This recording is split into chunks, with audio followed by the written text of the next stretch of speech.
Hi guys. Welcome to my YouTube channel. If you're new here, don't forget to click on the subscription button as well as the notification bell so that you can get notified whenever I drop a video. And of course, I always thank my old subscribers. Thank you guys so much.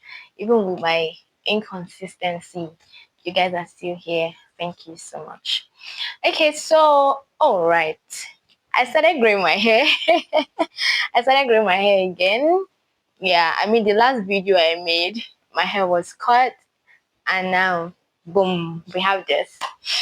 Yeah. It's been an amazing journey so far. Yep. So today we're going to be talking about something that I don't think I've no, I don't think I've never spoken about actually, like publicly. Yes. So today I'm going to be talking about something that is quite peculiar to me, and I'm sure it's also peculiar to other persons too. But yeah, I'm going to be sharing my own personal story. So today we're going to be talking about dealing with grief. Yeah, dealing with grief. It might seem weird, like, okay, why is she talking about this? Yeah, I actually feel like it's something that needs to be spoken about because more often than not, people are just like fighting silent battles and dealing with their struggles all alone. Nobody wants to talk about it. Nobody wants to express how they feel. Sometimes people even feel like when you show emotions or when you show certain feelings, it makes you weak. No, it doesn't make you weak. And it's okay to express yourself. It's okay to show emotions. It's okay to sometimes accept that you don't have it all figured out or that you are weak or that you are tired, right? It's actually okay. So today we're going to be talking about dealing with grief. So I'll be sharing my own personal story. Yeah. So if you've been with me for a while, you would I think I shared something similar, though I never got to talk about it. I said I will talk about it sometime, and now is the time by God's grace. So I made a gratitude video, I think that was 2023, and I talked about this briefly, just very shortly, but I didn't really go into details.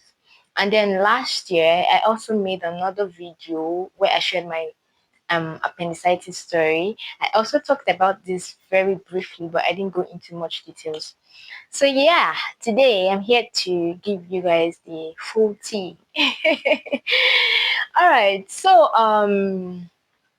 in 2023 actually. So this is story time. So story. So yeah, in 2023 actually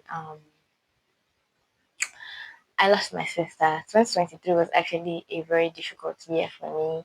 Very difficult, I must say. But God is faithful, God is good, and God is kind and is merciful too. Yeah, I wasn't at home. I was in school actually. I was in school, and then before you know what was happening, I all of a sudden got diagnosed with appendicitis, and then I had to do that surgery, and everything was happening so fast. And I think within that period, when I had to do all of that, my immediate elder sister was also sick, but nobody said anything to me because I was also not feeling well too. So I guess they didn't want to make me worried or start panicking, right? While I was going through my own stuff too, and I was far away from home, right? Every other person was at home. It was just me. I was far away, and all of that. So I was in school, and I had to do the surgery in school. I had to do everything in school. So my sister was also sick at the time, but nobody told me, right? I was in the dark. I had no idea she had been sick. And then after I did the surgery, I was on the journey to recovering, right? I was recovering, right? And then I think sometime in August, yeah, I became sick again. I think this time around it was like malaria. It was like a very, very strong kind of malaria that hit me down pretty bad. And so I had to leave where I was, go stay over at a friend's place, right? And then I remember that morning, my elder sister, now the one before the one that died, right, had called me to tell me that, Mercy, please pray. Oh, they don't know what is happening, this, that. So at this point, I think they had actually now like come out to tell me that she was also not feeling well, right? And she's like, pray that you don't know what is happening, all of that. And I'm like, okay, no problem. So I think I prayed with my friends, like two of them that were with me, like we just like prayed to God to take control of the situation. And then I had to stay over at a friend's place because I wasn't feeling well too. And I was there recovering, trying day by day, living one day at a time, trying to just recover and all of that. And then one night, on the 16th actually, 16th of August, I I was still at my friend's place, like I said, I wasn't feeling well as well. And then I just like got a message from somebody, and then the person goes, what of your sister? It's been a while I saw her. And I'm like, she's fine. Because I mean that's what I knew. She was fine. And she was getting better, like she's okay. Right? I'm like, she's okay, she's doing well. And then before you know it, another person now calls me. Now, this one is not even a message. Now, this one is a call. Now, this person calls me to say that, Mercy, I saw a post on Facebook, and then the post is saying that your sister is dead. He called her name, I guess. And I'm like, huh? What are you saying? No, now. It's my sister, and I have not heard anything of such now. So, where are you getting your own information from? And I'm like, no, Ah, I've no. I was shy in shock. We ended the call. I called home immediately. I called. Nobody was speaking. It was there. I started to panic because it was very unlike them. If I call, they would not waste time to pick up. And finally, my sister picked. That's the one before the one that died. And then I asked her that, see what I heard, oh, what's going on? And then she goes, it is well. And I'm like, talk to me, yo, what's happening? And she's like, it is well. And then my brother collected the phone from her. My brother said, it's true. He told me that it was true. Ha! I didn't even know how to react. I didn't even know how to feel. I didn't even know. I didn't even know. Like, at that point in time, I don't even know the emotions that I felt. And then my mom collected the phone. And my mom said something to me. My mom was like, so they were literally trying to calm me down. Don't forget, I wasn't feeling well. I wasn't strong enough. I was still recovering from surgery, and then I was now down again in malaria. So they were also scared. They were scared for me, coupled with the fact that they were far away from me. All right. And then my mom collected the phone. And my mom said something that just stuck with me. And my mommy said, Mercy, do you love me? And I said, yes, mommy. Yes, mommy. I think I said that I missed yes. Yes, mommy, I love you. Yes, mommy. And mommy said, if you love me, don't cry. Ah, that was a lot. Now I understand where, or should I say, I understood where she was coming from. Because, I mean, it was enough to make me go into shock, and then maybe me too, I would have just died or something, right? So it would have been too much for her to lose two children in one day. So she's like, don't cry. Just be calm. Just be. And I'm like, okay, mommy. Okay, okay. And so I took it all in. And I think that's where the problem actually started from. Because then I had to bottle my emotions. Like when I mean bottle, I had to bottle my emotions. So the tears, I remember that I after that time I left the house where I was, walked on the street. I think it was a rainy day that day. I was walking under the rain, I didn't care. The tears were flowing, but I don't know how to explain it. There was a restriction, yes. I was crying quite alright, but that word that she had said, I think it had already sealed something in my heart, right? So, bottom line is that I bottled my grief, and you know, it was just a lot at the time, right? And then, after that time, um, she died on the 16th, and then 23rd of August was supposed to be her birthday. So they actually held a series of songs for her. They called it Praise Night, right? And, I was far away. I was far away from home, and there was no way I could travel back home. So I had to connect online. Yeah, right. So while every other person in the family was at home, I was here in school. I was far away. And I think that also did not help me because if I'd probably gone home, if I had been with them, if we had grieved together, I think I would have gotten closure. But that didn't happen and I didn't get the closure that I needed. I connected to a service of songs online. I connected to the burial ceremony online. I wasn't present because it wasn't because I couldn't travel. It was because it was exam period here in school. So of course I could not leave exams and then go home. School doesn't understand all of that, right? So I had to stay here. So it was really a lot for me because imagine I had to like stream all of that, watch them bury my sister online. Like I literally followed the ceremony, but I followed it online. So it was a lot for me. So there was no way to properly grieve. There was no way to properly let out the tears. There was no way to there was no way to just express how I felt, right? And then by the time school would go on break and then I had to go back home, it was already not a while, but it was something that nobody wanted to talk about. So I didn't want to talk about it. Nobody wanted to talk about it. So it was like everybody was feeling whatever they were feeling on the inside. So nobody was expressive about how they felt, but that absence was there.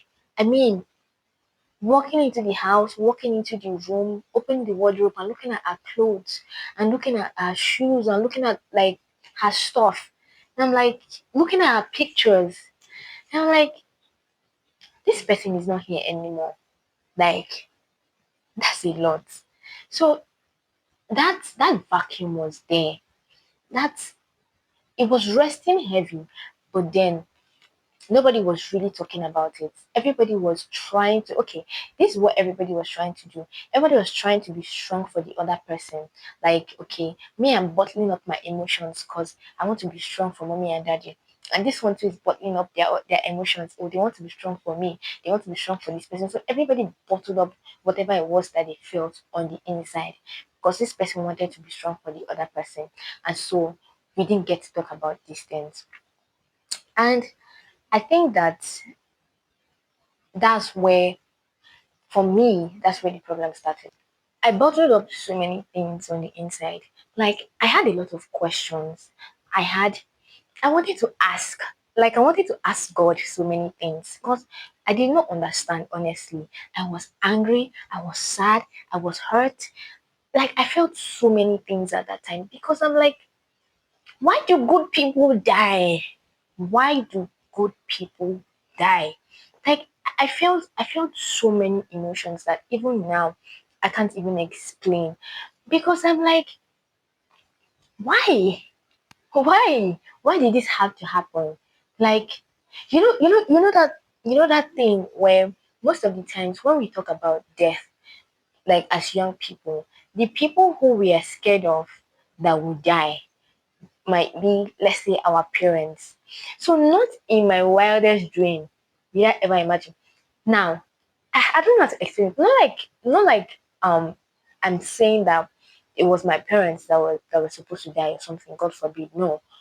I'm just saying that not in my wildest dream did I imagine that it would be my sister, like a sibling, like somebody so close. Like, of course, my parents are close.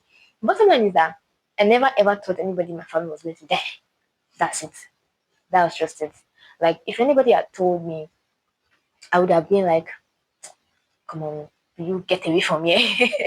Or I rebuke you, I bind you. Like, that kind of thing.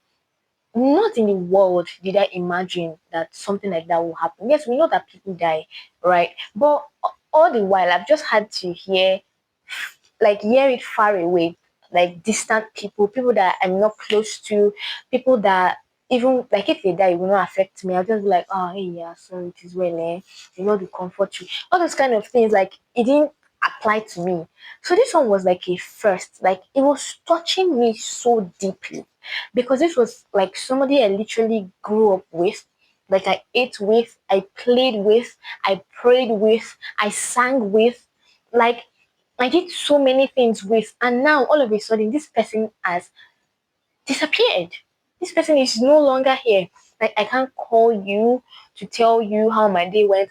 I can't call you to ask you for advice because she was somebody that she was somebody that I could call perfect. Yes, I know we like to say that nobody's perfect and all of that, but she was close to perfection. She was everything. She was sweet, she was kind, she was beautiful, she was, I don't know, she was everything. Like sometimes I remember when I'm like stuck, like I need advice like ASAP. I need somebody to be like my voice of reason. Like she was my go-to person. So now imagine like you being in a situation and you're stuck and you need advice and then you just remember that, oh my goodness, this is the person that I would have called for help. But now I can no longer call this person again. So it was a lot really. And I think that, when it happened, like people were calling, my phone was buzzing, like I was seeing different calls. I think at some point my one of my friends had to like collect my phone, like just restrict my phone from me. And then she was now the one who, if it was important, she would pick up the calls and all of that. It was that bad. And do you know the bad part? The bad part was that when it happened, I was not talking to anybody. I feel like I selected people that I was talking to because I didn't know how to express myself. I didn't know how to convey what I was feeling on the inside. So my friends were worried. Like they were trying to talk to me. Like you can be talking to me and I'll be listening to you, but it's like my mind is not even in what you're saying. And I was just there. And they were scared, like they were really getting worried. I really put them through a lot at the time. Wasn't intentional though. But they were worried because I wasn't talking. They wanted me to talk, but I wasn't ready to talk. Like they just wanted me to express whatever it was I was feeling. But I wasn't ready to do that. Right? But then I think that during all of this period, there was something that somebody actually said to me that, stuck with me.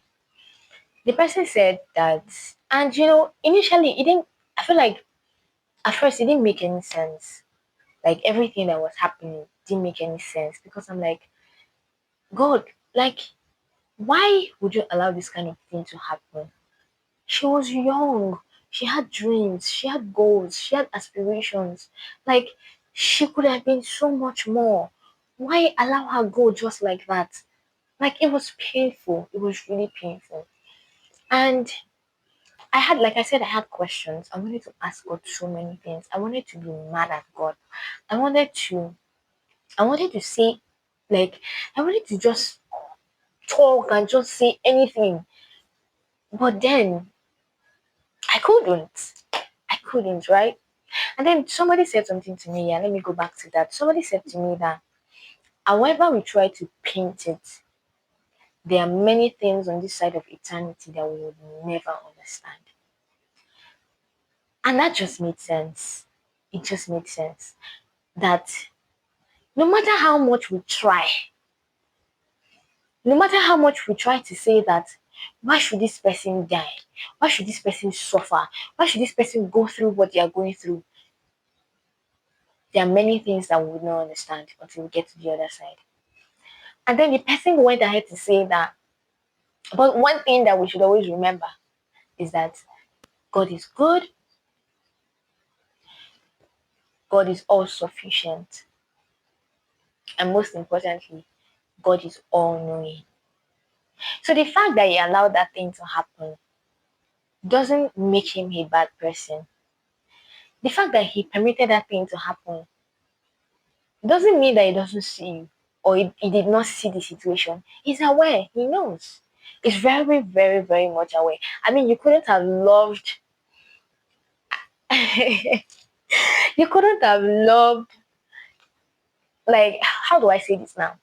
We couldn't have loved her more than God loved her, right? Yeah. Even if it didn't make sense at the time. It was really a lot, actually. It was really a lot. And I think that when that person said that to me, it made sense. Because we might want to say, where was God looking when all of this was happening? Where was God looking when she was sick? Why did God not heal her? Because prayers were made. Prayers were made. Prayers were made. Serious prayers were made. So why didn't God intervene in the situation? Why was he looking? Yeah, we might want to ask that question. But it's the same place he was looking when his only begotten son was sacrificed on the cross of Calvary. He was there, he was watching everything. He saw it happen. When Jesus was beaten with many stripes, when they put the crown of thorns on his head, when they made him carry that cross that was heavy, God saw it all. He did. He could have stopped it, but he didn't. He allowed Jesus go all the way to the cross. That Jesus at some point felt like, my God, why have you forsaken me? Jesus felt forsaken too, right? But God was there and he saw it all. So when we want to think about the bad things that happen to us, or when we want to ask questions, or when we want to be angry over the things that happen in our lives, we should also remember that where God was looking when that thing was happening to you is the same place he was looking when his only begotten son was crucified on Calvary. And so I will not say that I healed completely. Honestly, sometimes now when I remember, it's still a lot for me to take in. I cry, I allow the tears flow. Sometimes I even don't want to talk to anybody. Like, I just shut off. Like, you can call me, I will not pick up. I don't know. I just want to be on my own. I just want to be in my own space, right? But I think over time, one thing that God has blessed me with is the gift of men. Even at that time when it happened, God surrounded me. God surrounded me with men. God surrounded me with you know, people who were ready and willing to be always there, whether it was convenient or not. They were always there. And they made me know that, they were there no matter the weather, no matter the condition, like they were there. And talking about handling grief now, I must tell you that there's no way, there's no one way, let me put it that way. There's no one way to deal with grief. There's no one way to deal with grief. I mean, different people and the way they get to handle things, right? And I think that's one of the mistakes that people make is trying to teach people how to grieve. This saying that talks about you not knowing how the I've forgotten how that thing is. Something about you don't know where it pinches, like you don't know where the shoe pinches until you wear it. Something like that. I don't really remember how that saying is. But yeah, you don't know how it is until you experience it. So the fact that you have never experienced it, for me, I don't think that you should now tell somebody that, now what for you? It's been 5 years now. Move on. That kind of thing. I think that that's very insensitive. Actually, I think that people should not teach people how to grieve. Allow them heal at their own time. The best you can do is to be available for them. The best you can do is to be present. The best you can do is to offer comfort, offer words of encouragement, pray for them. pray for them because it is a lot. It is a whole lot. Yeah, you never know until you experience it. You never know. If you have never experienced it, you don't know how it feels. So when you feel like people are being extra in quotes according to you, when you maybe you see them make a post every time on their status, I think for my sister, like my immediate elder sister, I think that was her own way of grieving. And I think some persons had a problem with it, right? That was her own way of letting out that emotion, right? So she would always post on her status, like on WhatsApp, like just to make herself feel better, like share memories of the both of them and all of that. That was her own way of grieving. And I think people had a problem with that. And I think that that was very insensitive. If you don't want to see it, move your eyes. Yeah, I think that we should not teach people how to grieve actually. For everybody, it is different. Everybody has different ways of handling certain things, right? And another thing I want to say is that God is not afraid of our questions. God is not afraid of our questions. I mean, how can He be afraid of our questions? I think that if you have questions, you should actually ask God. Ask Him. Yeah, ask Him. It might actually make you feel better. It would. Because for that thing that you don't understand, for it's beyond people telling you that God is good. It's beyond people telling you that God is not wicked. It's beyond people telling you that God is kind. It's for you to also experience it and be convinced that God is actually good and God is actually kind. So if you think that something unfair in quotes has happened to you and it did not sit down well with you and you have questions, ask God those questions instead of bottling it inside, instead of keeping everything on the inside. Ask God those questions, and I'm sure that God is ever willing and able to answer every question that we have, and He's always there to provide answers and to provide solace and comfort to the brokenhearted. And another thing is that handling grief, right? Handling grief is actually a personal and challenging process. Yes, it's actually challenging. It can be very, very challenging. Different people and you know, different people and different patterns and different styles and different, ways of handling things, right? That's why I said earlier that don't teach people how to grieve. Do not teach people how to grieve. Allow them allow them heal on their own. Allow them, let out those emotions. I personally think that it is better to let out those emotions instead of bottling those feelings inside. Because when you bottle those feelings inside, you just be like me. You just be like me. It would affect you. It will put you down. It will put you down emotionally that even you might not really realize at that point in time. You just find out that you're wallowing. Like you're wallowing in grief, like you're allowing this grief to overcome you and to just mess with your mind and mess with your being, right? But when you let it out, and I think one of the ways of dealing with grief, like I said earlier, there is no one way of dealing with grief.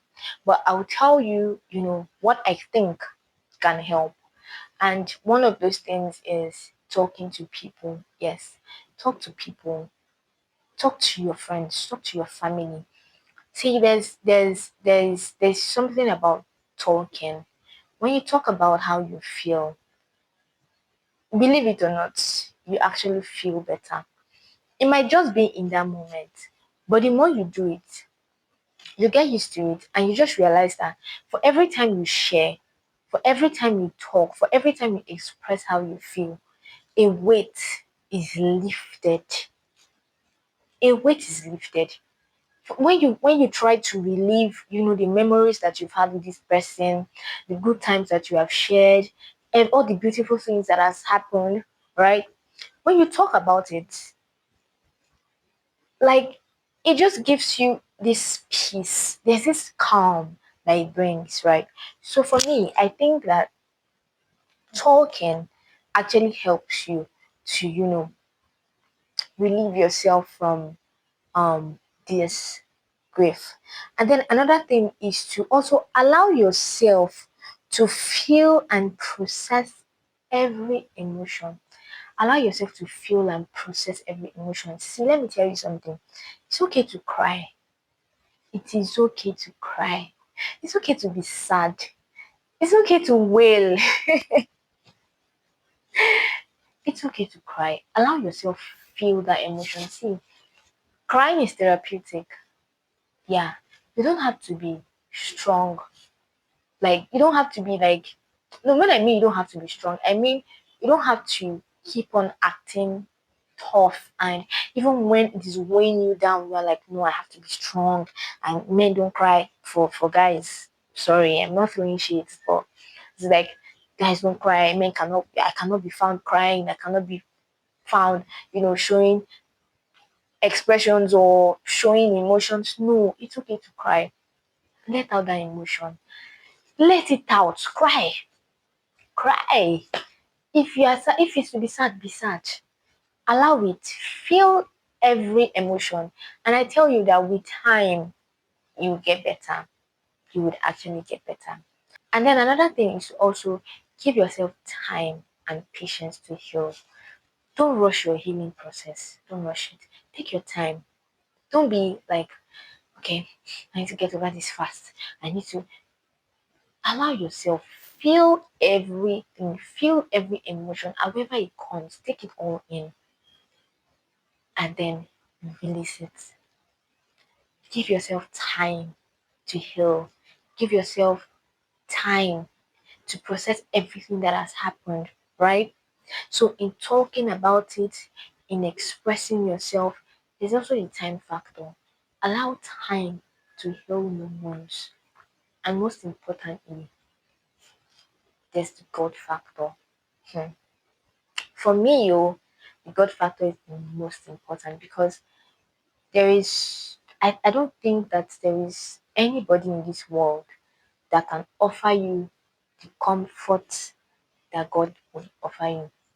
I don't think there is anybody in this world that will offer you the comfort that God would offer you. Like, God is the greatest comforter. See, that comfort that you need, that solace that you need, that peace that you need, that understanding that you need. It is only God that can give it to you. Only God can give that to you. Only God. So, in all of this, remember the God factor. When it feels like your head wants to explode, that you don't understand how you are feeling, like that grief has just overwhelmed you so much that you just want to, like, there's like, it's almost as though there's going to be an outburst. Remember God. Yeah, it might not be easy to do. It might not be easy to do, but then, see, that Bible verse that says that God is a very present help. A very present help. See, emphasis on a very present help. That means that He's always there. He never leaves. He's always there. In the good, He's there. In the bad, He's there. In the in between, He's there. So the God factor, that one cannot even be. It cannot even be. It's not negotiable. Yeah. Remember God. God is the one who can provide you that comfort, that solace that you need, that peace, the peace that passes all understanding. It's only God that can provide that to you, right? And then there's this scripture in Psalm Psalm 143. This Psalm 143. Let me check. Okay, sorry. Psalm 147, verse 3, and it says that He healeth the broken in heart and He bindeth up their wounds. God heals the broken in heart. It's a specialty. He has that specialty in mending broken ones. In mercy, God knows how to. Like I said, it's a specialty. He has the specialty of mending. See, when you are broken, when you are shattered, when you are in pieces, God will pick you and He will mend you and He will put you together again. And then your wounds, those sores that look like, oh, this wound can never heal, God has a specialty in binding up wounds, in mending broken hearts. So whatever the grief, whatever the heartache, whatever the pain, whatever the anger, whatever emotion that you feel, there is one who is up above, and He is called ever present help. He's always there, and He'll be there to help you. So this is me sharing my story. I hope this blesses you. Yeah, right now, God is helping me. God is healing me. God is giving me the strength and the grace. Honestly, it's not been easy. It's been 2 years. Yeah, it's been 2 years, but it still feels like yesterday. Yeah, it still feels like yesterday. Sometimes when I remember, I cry. And it's a lot. But then, God is always there. Like I said, He's a very present help through it all. I've learned to trust in Jesus. I've learned to trust in Jesus. And I think that one of the beautiful things about all of this is that at the end, we get to see them on the other side, right? We get to reunite again. Yeah. We get to see on the resurrection morning. So, and I think that if that should be one thing that should keep us going when we think of the ones that we have lost, when we think of the ones that have gone over to the other side. That should keep us strong, that should keep us fighting so that we also can get there and see them again and reunite with them. So, yeah, this is me sharing my story, and I hope that this blesses you. I hope that this blesses someone out there. And for everyone that is dealing with grief, whether it's been 10 years ago, 20 years ago, 5 years ago, 2 years ago, 1 year ago, 2 months ago, it doesn't matter. For anybody that has ever lost anyone, I pray that God heals your heart and He will mend your broken spirit and He'll help you and He will give you the grace to live and to fight. And at the end, we all would see our loved ones again on the other side. God helping us in Jesus' name. Amen. Thank you so much, guys. Thank you so much. It's been an amazing time talking with you again. And I really hope that this blesses you. I hope that this speaks to you and helps you and strengthens you. Yep. All right. Until next time. Bye.